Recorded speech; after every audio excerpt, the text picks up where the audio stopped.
নমস্কার বন্ধুরা, শ্রীউজ ঝুমা ব্লগে সকলকে স্বাগত। আশা করব সকল বন্ধুরা ভালো আছেন, সুস্থ আছেন, আমরাও ভালো আছি। আর সকাল সকাল পুজোর জোগাড় করতে বসে গেছি। প্রথমে বাসনগুলো মেজে নিলাম, আর এখন মাখতে বসেছি হলুদ। সরস্বতী পুজো মানেই তো সকালবেলা হলুদ মেখে চান করা। কখন আগে কখন চান করে মাকে চান করে নেই।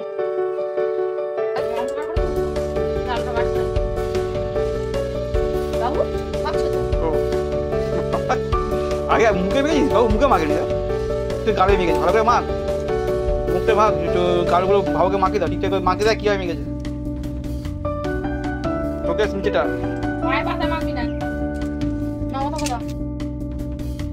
সকাল এখন 10টা বাজে, আর আমার তো স্নান হয়ে গেছে। এবার পুজোর জোগাড় করতে বসে গেছি। সরস্বতী ঠাকুর পুজো হবে আজকে, ঠাকুরমশাই বলেছে 2টোর পর আসবে। আর এইদিকে সেই জন্য আমি কি করছি, গোপাল সোনাদের সেবা দিয়ে দিচ্ছি। সরস্বতী পুজো হতে তো এখন অনেক দেরি। সকালের অন্যান্য পুজোগুলো সেরে নিচ্ছি, গোপাল সোনাকে চান করিয়ে দিচ্ছি। এখন আপাতত 3টে গোপাল সোনা, একটা মামুনের গোপাল সোনা আর 2টো আমার, একটা চীনামাটির আর একটা তো পিতলের গোপাল। তো 3 জনের জন্যই সরস্বতী পুজো উপলক্ষে আমি নিয়ে এসেছি নতুন জামা, হলুদ আর লালেতে।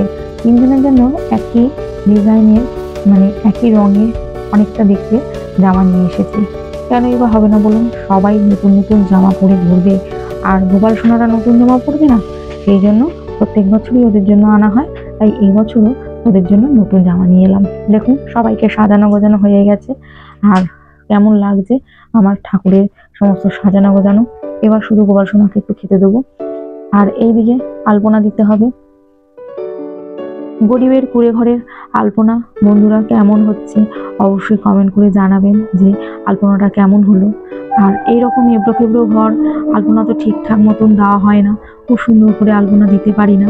জানি না কবে সুন্দরভাবে দিতে পারবো, তবু তারই মধ্যে একটু চেষ্টা করলাম সুন্দরভাবে আলপনা দেওয়ার। কেমন হয়েছে তা জানি না। ঠাকুরের সমস্ত জোগাড় হয়েই গেছে, কিন্তু ঠাকুরমশাইয়ের তো কোনো দেখা নেই, কারণ ঠাকুরমশাই আসবে সেই 2টো থেকে 2:30-এর পর। কারণ পুজোটাই এরকম পড়েছে, কিছু করার নেই। আর সরস্বতী পুজো মানে আরও একটা নিয়ম হচ্ছে হলুদ বা বাসন্তী কালারের কাপড় পরা। সেই জন্য হলুদ রঙের কাপড় পরে ফেলেছি। এটা আমার বোনের বিয়েতে কিনেছিলাম, নতুন নয়, তাই হলুদ রঙের শাড়িটাই পরে ফেললাম। আর সকাল থেকে তো রোদের কোনো পাত্তাই নেই, মেঘলা হয়ে রয়েছে। আর এদিকে আমাদের গাছে কত গাঁদা ফুল হয়েছে দেখতে পাচ্ছেন, কত সুন্দর লাগছে না? আমি কিন্তু তুলি না। আর এদিকে মামুনি কি করছে জানেন তো? আজকে রান্নাটা সেরে নিচ্ছে। আজকে হবে নিরামিষ। আজকে হচ্ছে খিচুড়ি আর ফ্যাট চচ্চড়ি। খিচুড়ি বসে গেছে, আজকে পুজো উপলক্ষে রান্না হচ্ছে। যদিও আমাদের জোড়া ইলিশ, কিন্তু ইলিশ মাছ আজকে আসেনি, হচ্ছে খিচুড়ি করা হবে আজকে হলুদ পাঞ্জাবির সঙ্গে। হ্যাঁ আসছি, হ্যাঁ রান্নি হবে, দেখো বলে দেবো নাকি? কটায় আসবে ঠাকুরমশাই? 12টার পর পড়েছে পঞ্চমী, ঠাকুরমশাই কখন আসবে তার ঠিক নেই। 12:30 একটা সময় বলেছে, এখন দেখা যাক ঠাকুরমশাই কখন আসে। সমস্তটা জোগাড় হয়েই গেছে, খানিকটা আবার খানিকটা বাকি আছে। ফল টলগুলো কি কেটে রাখবো নাকি? কেটে রাখবো। সমস্তটা ফল কেটে সব কিছু সাজিয়ে গুছিয়ে ঠাকুরের সামনে বসে আছি, কখন ঠাকুরমশাই আসবে সেই অপেক্ষা। আর এইদিকে আমাদের 2জন দেখতেই পাচ্ছেন হলুদ পরে একবারে রেডি হয়ে গেছে। হলুদ জামা, হলুদ ধুতি, হলুদ পাঞ্জাবি, আর আরেকজনও হলুদ পাঞ্জাবি, তার সঙ্গে ঘিয়ে কালারের ধুতি। অবশেষে বন্ধুরা শুরু হলো আমাদের পুজো। এখন বাজে কটা জানেন? 3টে। সে কখন থেকে সমস্তটা সাজিয়ে গুছিয়ে বসে আছি। ঠাকুরমশাই এই আসছে 10 বার করে ফোন করা হচ্ছে, আর ঠাকুরমশাই বলছে এই 10 মিনিটের মধ্যে যাচ্ছে, এই 10 মিনিটের মধ্যে যাচ্ছে। এই 10 মিনিট কতক্ষণ হলো জানেন? প্রায় 1.5 ঘন্টা।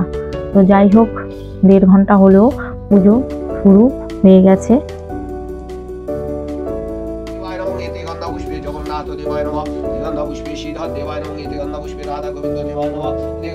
কমলাকান্ত দেবায় নমঃ, গন্ধা পুষ্পে দামোদরায় নমঃ, গন্ধা পুষ্প ভগবান বিষ্ণু নমঃ নারায়ণায় পুজো তো বন্ধুরা শেষ, আমি একটু মা সরস্বতীর পাঁচালি পড়ে নিচ্ছি। পাঁচালি না পড়লে যেন মনে হয় পুজোটার কিছু যেন বাকি রয়ে গেল, তাই পাঁচালি পড়তে বসে গেলাম। আর একটু সামান্য একটু খেয়ে নিলাম, কারণ অনেক বেলা হয়ে গেছে, 4টে বাজে। তৈরি হয়েছিল খিচুড়ি আর তরকারি, সেটা খেয়ে নিয়ে জায়গাগুলো পরিষ্কার পরিচ্ছন্ন করে নেবো।